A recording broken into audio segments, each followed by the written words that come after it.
Today I'd like to review an older Bible. This is a Collins Longprimer from the late 1960s or early 1970s that once belonged to my wife's grandmother. It's a King James Version Bible. Notice that it has Holy Bible in the upper left rather than in the center, which is kind of odd. It's a red letter edition by Collins. The Collins is stamped off to one side. It's not centered very well. It's some kind of leather. I'm not sure. It could be genuine leather. It could be bonded. It was quite thin, whatever it was, because it's cracked and it's coming off in the back. It had gilt edges. Most of the gilting appears to have worn off, and a single blue ribbon marker, but it's a rather wide one. It's a ½ inch, or about 12.5 millimeters wide. You can see it's creased just a bit down here. Very pretty blue. Headbands, kind of dingy brown ones. I don't know what they looked like when they were brand new, but they've gotten a little dirty over time. So we'll open it up and look inside. You can see it's pasted down. This appears to be a paper. I'm going to flip past the presentation page, which has the old owner's name on it, and we'll look at births and marriages pages, and then the deaths page. Holy Bible, appointed to be read in the churches. It's a very nice little icon with the unicorn and lions, printed by Authority. London and New York, Collins, clear type press. Longprimer.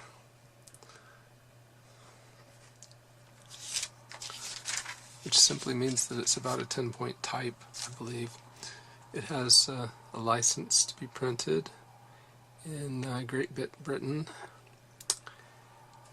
Let's see, the text only, an edition of the Holy Bible in large primer type, octavo size, and it's given on the 25th of July, 1967, and then it's dated at Edinburgh, the 31st day of August, 1967, by Gordon Stott, printed in Great Britain.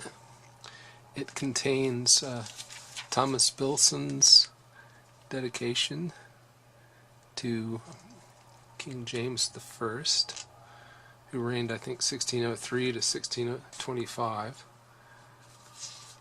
Table of contents.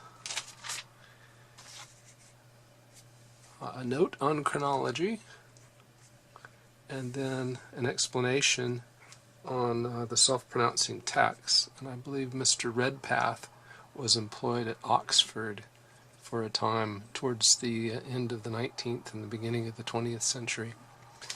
You come into the text of Genesis, and we will compare this text in just a few minutes with what's in the Allan Longprimer, which is based on an Oxford Longprimer. There is overcast stitching. Here on page 16, a line of overcast stitching, and if you look carefully you can see 1, 2, 3, 4, 5 stitching lines binding the Bible together. Okay, go to the other end, and we'll look at the back. So I'm doing my normal thing. I'm giving you an overview. Yes, it's a red letter Bible. I don't know if anything else would have sold that well in the southern United States in the 1960s. After the book of Revelation, there is a scripture calendar for daily readings. So it has a schedule for each month. And then Collins Bible maps, which are topographic. They have elevation indication here, so the elevation of the topography is indicated by the different colors.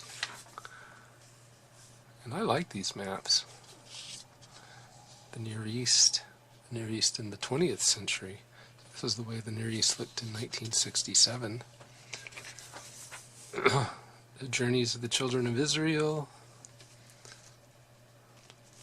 the division of the land of Canaan among the 12 tribes, in the time of the patriarchs, kingdoms of Judah and Israel. I think there are 15 maps altogether. Great empires, David and Solomon, Palestine, modern Palestine. So, it shows the 49 armistice boundary between the Arab states and Israel. Modern Palestine prior to 47. And this is physical Palestine. This gives you the elevations.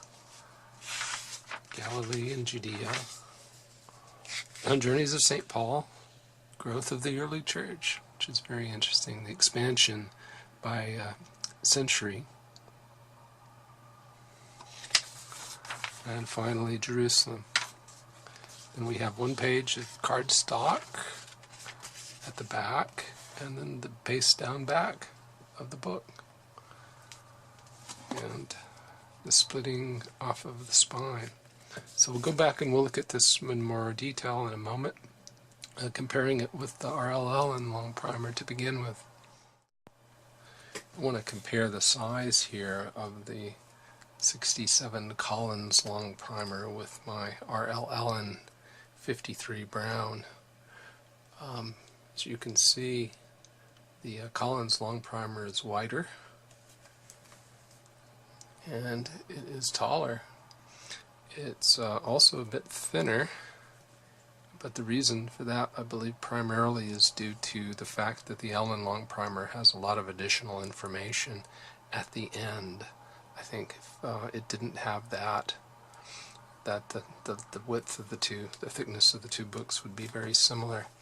The Collins Longprimer is 9 1/4 inches tall, 6 13/16 inches wide, and it's 1 1/4 inches thick. I measured the sheet thickness in this Collins Longprimer to be 40 micrometers, so that gives me an estimated paper weight of about 36 GSM. There is some show-through that I think you can see through there, but as in the Allan Longprimer, it really is not very noticeable. It doesn't disturb me, at least. The paper's a flat finish. There's no luster, there's no sheen. I don't get any reflectivity off it at all. There's no print non-uniformity. Everything seems to be printed evenly throughout the whole Bible.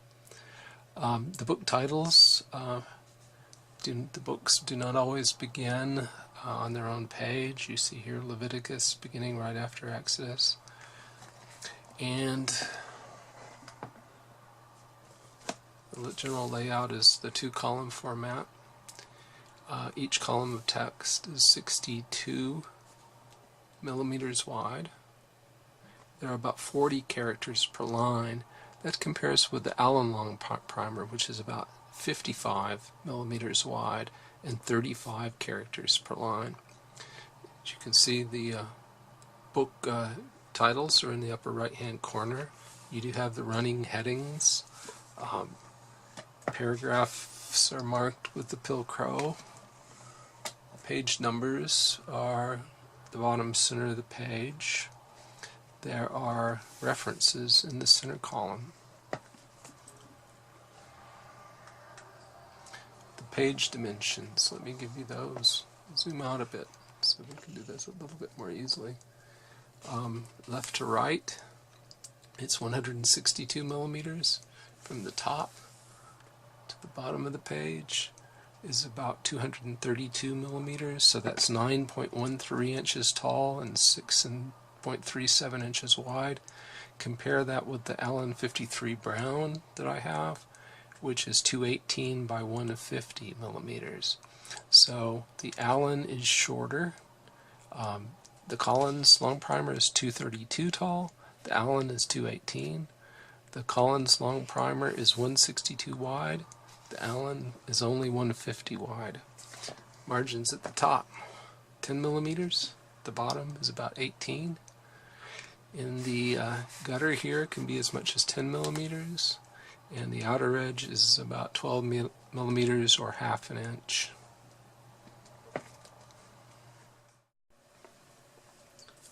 I moved over to Genesis 35:2 to show you the font size.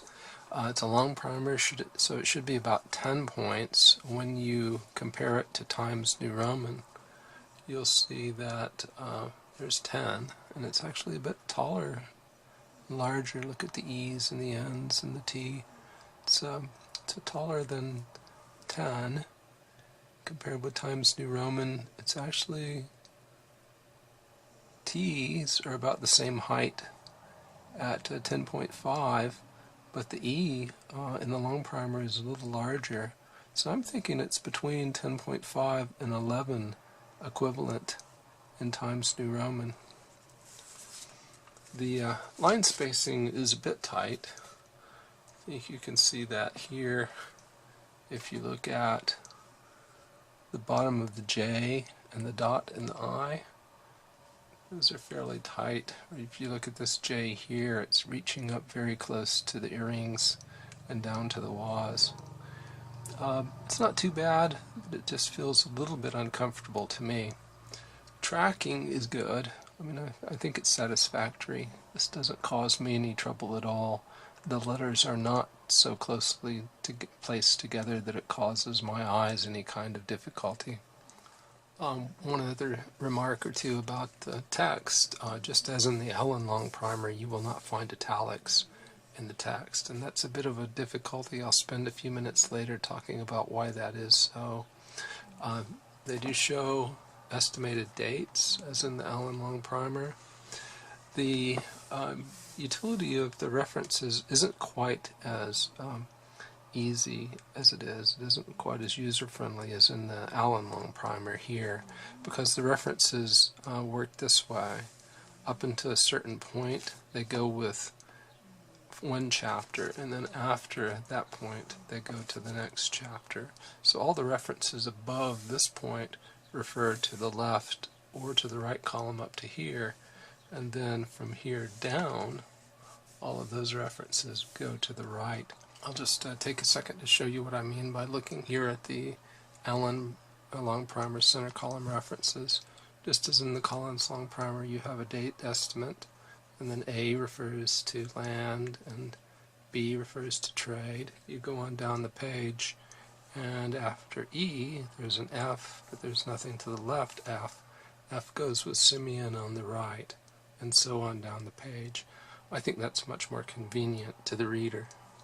One of my viewers made me aware that to some people at least it's important to know whether a King James Bible is the pure Cambridge edition. So I checked 12 spots to see if it is, and in every one it turns out that this was the pure Cambridge reading. So here in Joshua 19:2, rather than say and Sheba, it says or Sheba, as it should if it's the pure Cambridge edition. It checked to be pure Cambridge in all 12 spots I looked at. The Collins Longprimer seems to include the King James translators notes. Here, for instance, at Genesis 1:4, at the light, it says between the light and between the darkness. So that's giving you a literal reading. And then in verse 5, note 2 tells you, it says, and the evening was, and the morning was. Here's my facsimile, Nelson facsimile of the 1611 King James Version, which I bought in about 1993, and it has the same notes here. Hebrew between the light and between the darkness, and then Hebrew the evening and the morning, and the evening was and the morning was. So I believe that's what's going on there, that they're using the King James Version notes. If you look at the same spot in the Allan Longprimer, you do not find those notes in your center column at all. Let me briefly mention that the center column point size is about 6 or 6.5 in both the Collins and in the Allan Longprimer. They seem to be about the same size font. to give you a better sense for how the font and the layout compare between the Allan Longprimer and the Collins Longprimer, I put my Allan Longprimer on the stand, and I'm going to move the Collins Longprimer over the top. I'm going to do that because the Collins seems to have less room around the edge. So we'll kind of line up verses 16 with one another. Maybe able to zoom in just a bit more. Probably not. Okay.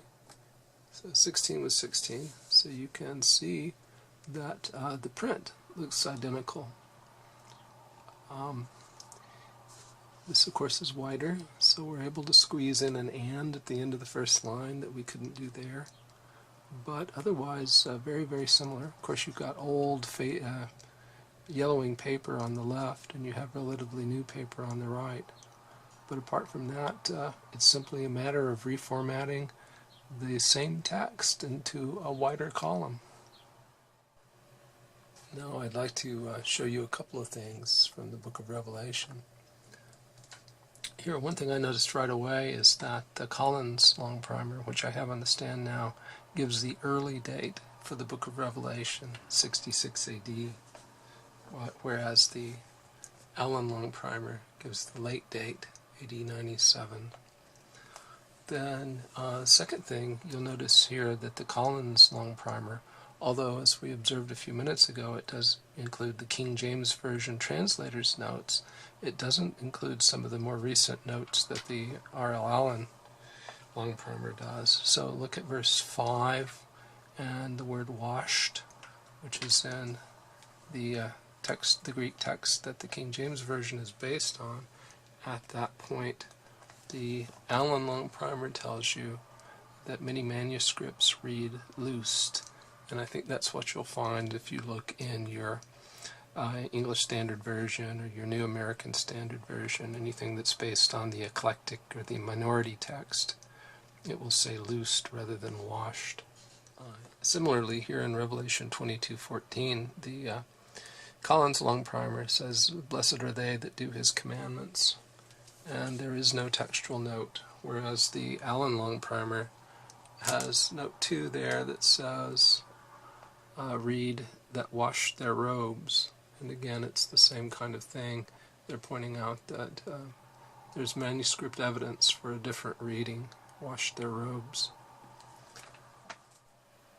One of the things I really very much like about the Allan Longprimer is that when the New Testament is quoting the Old Testament, the Allan Longprimer lets you know that it's in fact a quotation. Here we are in Hebrews 1, chapter 1, verse 5. "Thou art my son, this day have I begotten thee." And you go to the J in the column and it refers you to Psalm 2:7, but you don't know what the exact relationship there is. Whereas here in the Allan Longprimer, if you follow the R to the margin, it says, cited from Psalm 2:7. I like that a lot. I find that very helpful.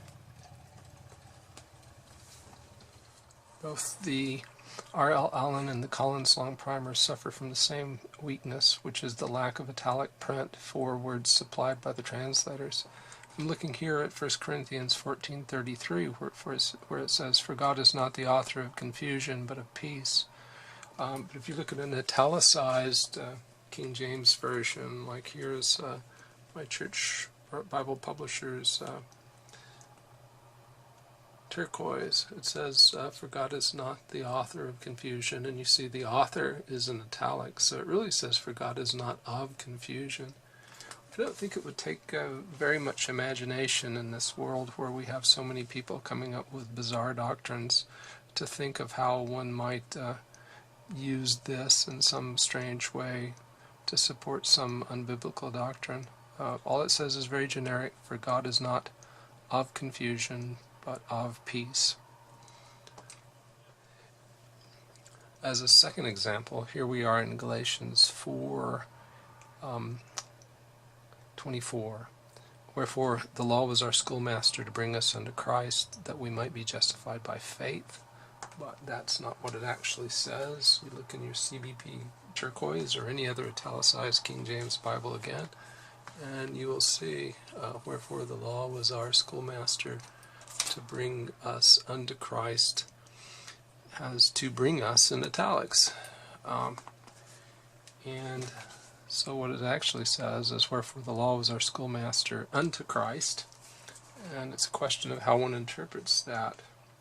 The English Standard Version, which I'll show here, says, so then the law was our guardian until Christ came, in order that we might be justified by faith.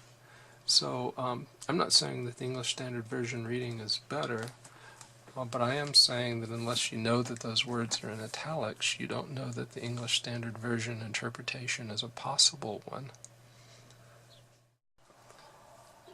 As another example, here we're at 2 Timothy 4:16. Paul says, at my first answer no man stood with me, but all men forsook me. I pray God that it may not be laid to their charge. Well, that's not exactly what it says.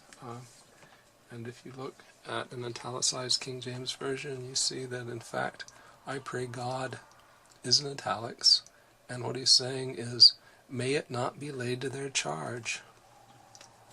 So it's actually more general than that. It's not involving necessarily a prayer. It may be a prayer. His expression, may it not be laid to their charge, could be understood as a prayer. It could be also just a generic hope. So it's a little bit misleading when I pray God is not included there in the italic type. I'm going to talk here about 1 John 2:23, the second half of the verse, momentarily, but first I just want to mention that my favorite example of where the italic type is important in the King James Bible is in Hebrews 2:16, and if you're not familiar with that, I encourage you to take a look at it.